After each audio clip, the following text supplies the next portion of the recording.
शेतकऱ्याच्या शेतात आल्यावर एक गोष्ट कळते की एखाद्या नेत्याच्या घरात जर जायचं असेल ना तर अर्धा 1 किलोमीटरवर त्याच्या घराच्या दारातला रस्ता सुद्धा एकदम सुसज्ज असतो, एकदम छान डांबरीकरण केलेला नाहीतर कॉन्क्रिटीकरण केलेला.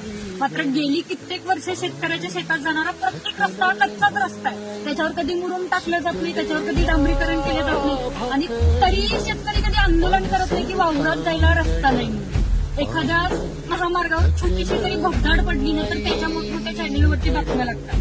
पण गेली कित्येक वर्ष हाडामासाचा प्राणी बैल, त्याच्या अंगावर बैलगाडीचं ओझं आणि ओल्या गवताचं ओझं असून सुद्धा त्या चिखलाच्या खड्ड्याच्या रस्त्यातून हुकून सुद्धा शेतकरी शेतात व्यवस्थित पोहोचत असतो आणि तेही जगाला अन्न पुरवण्यासाठी तो अन्नदाता काम करत असतो.